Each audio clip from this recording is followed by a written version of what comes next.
نواز شریف کی تو ہسٹری رہی ہے کہ وہ اکثر آرمی چیفز کو خود لگاتا اور اس سے خود بگاڑ لیتا تھا۔ ثاقب نثار جس کے ساتھ 90 کی دہائی میں اس کا بہترین رشتہ تھا، جب وہ چیف جسٹس بنا تو اس سے سینگ پھنسا لیے۔ تو یہ تو ہسٹری رہی ہے اس جماعت کی کہ جس کو یہ لگاتے ہیں بعد میں اسی سے لڑنا شروع کر دیتے ہیں۔ تو ایسی صورتحال میں کم از کم میں سمجھتا ہوں کہ یحییٰ آفریدی کا کردار ہمارے سامنے آ جائے گا۔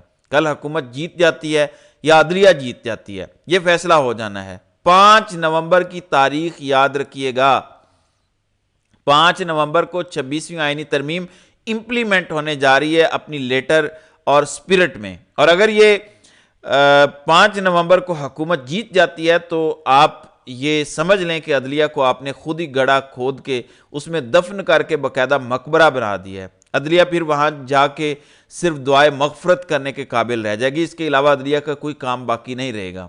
آج منصور علی شاہ نے کوئی اضافی بل کسی کا آیا، کیونکہ سپریم کورٹ کی تو یہ حیثیت رہ گئی ہے کہ کسی کا بل دیکھ لیا، کسی کا مرغی چوری وغیرہ کا کیس دیکھ لیا، تو انہوں نے کہا کہ کوئی ایک آدھ کیس ہمارے پاس رہنے دے، سارے کیس تو آئینی بینچ کی طرف نہ بھیجیں۔ تو انہوں نے اس کا فیصلہ کر دیا۔ اب سپریم کورٹ کی حیثیت صرف یہ رہ گئی ہے کہ بجلی کے بلوں کے کیس دیکھے گی، باقی کسی کوئی بڑے بڑے کیسز کم از کم سپریم کورٹ نہیں اٹھائے گی، وہ آئینی بینچ دیکھے گا۔ اب کچھ لوگ یہ کہتے ہیں کہ جی اپ سیٹ ہو سکتا ہے، میں یہاں پہ بات کرتا ہوں تو لوگ کہتے ہیں آپ نیگیٹو بات کرتے ہیں۔ دیکھیں، جنہوں نے رجیم چینج آپریشن کیا، جنہوں نے خان کو جیل میں ڈالا، جنہوں نے 26ویں آئینی ترمیم کرائی بائی ہک اور بائی کروک، کیا انہوں نے اگلے سٹیپ کی تیاری نہیں کی ہوئی؟ یعنی آپ اتنا کچھ کر کے 26ویں آئینی ترمیم کرتے ہیں، ابھی تو اس کی امپلیمنٹیشن ہوئی نہیں ہے، امپلیمنٹیشن تو اس کی کل ہونی ہے، جوڈیشل کمیشن کا اجلاس ہو رہا ہے اور اس میں آئینی بینچ بننا ہے، اصل تو وہاں پہ 26ویں آئینی ترمیم نے امپلیمنٹ ہونا ہے۔ تو کیا انہوں نے تیاری نہیں کی ہوگی؟ وہ اپنے ووٹ پورے رکھیں گے، آپ کی جد و جہد مختلف ہے، آپ نے اس میں سے لوپ ہولز تلاش کرنے ہیں قانونی بھی، اور آپ نے دیکھنا ہے کہ آپ سڑکیں کب گرم کر سکتے ہیں۔ اصل کھیل سڑکوں پر ہونا ہے۔ ارشد شریف نے اپنے شہید ہونے سے کوئی 1 مہینہ پہلے ایک ویڈیو پوسٹ کی تھی کہ ایک فوجی ہاتھ ڈنڈے مار رہا ہے سب کو، ایک آدمی پکڑتا ہے اس کو، پھر دوسرا پکڑتا ہے، پھر تیسرا، کرتے کرتے اس کے ہاتھ سے ڈنڈا گر جاتا ہے اور وہ بھی عوام کے ساتھ کھڑا ہو جاتا ہے ہاتھ اوپر کر کے۔ یہ واحد حل ہے۔ بشرا بی بی نے واضح کر دیا ہے کہ عدالتوں سے کسی قسم کے انصاف کی کوئی امید نہیں ہے، اور ہمارے وکلاء بھی سمجھیں کہ وقت ہی ضائع کر رہے ہیں، ایسے ہی بس ڈرامہ ہو رہا ہے دنیا کو دکھانے کے لیے۔ یہ ایک ڈرامہ چل رہا ہے ہماری عدالتوں میں، کیونکہ فیصلے تو کوئی سیکٹر کمانڈر بیٹھ کے عدالت کو بتاتا ہے کہ ابھی چیف صاحب نے یہ حکم دیا ہے، اب چیف صاحب نے یہ حکم دیا ہے، اب اس طرح چلنا ہے۔ تو یہ ہوتا ہے ٹوٹل پاکستانی عدالتوں کے اندر۔ ایک کیس بشرا بی بی کا اور 6 کیس عمران خان کے قبل از گرفتاری ضمانت کے جج افضل مجوکا کی عدالت میں لگے ہوئے تھے۔ بشرا بی بی کے کیس کی سماعت مکمل ہو گئی ہے، فیصلہ محفوظ ہو چکا ہے، اور عمران خان کے 6 کیسز کی سماعت اب 18 نومبر کو رکھ لی گئی ہے۔ میں آپ کو اس کیس کا بیک گراؤنڈ بتاتا چلوں۔ ثاقب بشیر نے اسے شیئر کیا، وہ لکھتے ہیں کہ اہم 5 اگست 2023 کو عمران خان گرفتار ہوئے، اسلام آباد ڈسٹرکٹ میں ضمانت قبل از گرفتاری عدم پیروی پر خارج ہو گئی، جن کو بعد میں اسلام آباد ہائی کورٹ نے بحال کر دیا اور ڈسٹرکٹ کورٹ کو دوبارہ سماعت کر کے فیصلہ کرنے کا اکتوبر 2023 میں کہا۔ اکتوبر 2023 سے نومبر 2024 یعنی 13 مہینے میں اڈیالہ جیل کے حکام نے بار بار عدالتی احکامات کے باوجود خان کی ویڈیو لنک حاضری نہیں لگوائی۔ حالت یہ بنی، اڈیالہ جیل حکام نے عدالتی احکام پر عمل نہیں کیا، ڈسٹرکٹ کورٹ کی عدالتیں اپنے احکامات پر عمل درآمد نہیں کرا سکیں۔ پھر عمران خان کی لیگل ٹیم کا اندازہ اس سے لگا لیں، 13 مہینوں میں 15 سے 20 سماعتیں ہو چکی ہیں۔ عمران خان کی ویڈیو لنک حاضری عدالتی احکامات کے باوجود نہ اڈیالہ جیل حکام نے کرائی، نہ عدالتوں نے اس پر عمل کیا، نہ عمران خان کی لیگل ٹیم اس کو اسلام آباد ہائی کورٹ لے کر گئی۔ ہر سماعت پر اڈیالہ حکام یہی کہتے ہیں کہ نیٹ ایشو ہے، عدالت بھی اس کو آگے چلاتی رہی، عمران خان کی لیگل ٹیم بھی ہائی کورٹ میں معاملہ لانے کی بجائے اس پر اکتفا کرتی رہی۔ یعنی 13 مہینے سے ایک بہانہ ہے کہ ویڈیو لنک نہیں کر سکتے، اڈیالہ میں انٹرنیٹ کا مسئلہ ہے۔ 13 مہینے سے اڈیالہ جیل میں انٹرنیٹ کا مسئلہ حل نہیں ہوا، اور عمران خان کی وکلاء ٹیم اسلام آباد ہائی کورٹ تک درخواست دینے نہیں گئی، ورنہ وہاں چلے جاتے، وہاں سے نہ بھی ہوتی۔ ویسے تو کہتے ہیں کہ چلے جاتے عامر فاروق سن کے فیصلہ محفوظ کر لیتے یا کاز لسٹیں منسوخ ہوتی رہتی. سو یہ پریشان کن حالت ہے کہ عامر فاروق دبا کے بیٹھ جاتا ہے ہر اس کیس کو جس میں وہ سنگل بینچ میں بیٹھتا ہے, اور ایسے کیسز سنگل بینچ ہی سنتے ہیں. تو ایک فائن لائن ہے کہ کیا وکلاء ٹیم نے سستی دکھائی ہے, کیونکہ 13 ماہ بہت بڑا عرصہ ہوتا ہے. لیکن چلیں اب یہ معاملات چل پڑے ہیں, 18 تاریخ کو اب ڈیٹ لگ گئی ہے, اور اگر یہاں پہ فیصلہ نہیں ہوتا تو پھر تو ڈیفینیٹلی آپ کو اسلام آباد ہائی کورٹ جانا چاہیے, کیونکہ چیف جسٹس کی تبدیلی کے بعد کوئی تھوڑی بہت تبدیلی آئی ہوگی.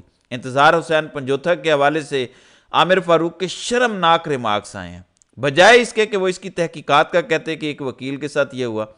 وہ کہتے ہیں کہ دیکھیں میرے جاننے والے بھی اسلام آباد, ان کو بھی بھتے کی پرچیاں مل رہی ہیں, کراچی میں یہی صورتحال ہے. تو کسی نے کہا کل میرے ساتھ بھی یہ ہو سکتا ہے, تو انہوں نے کہا ہاں میرے ساتھ بھی ہو سکتا ہے.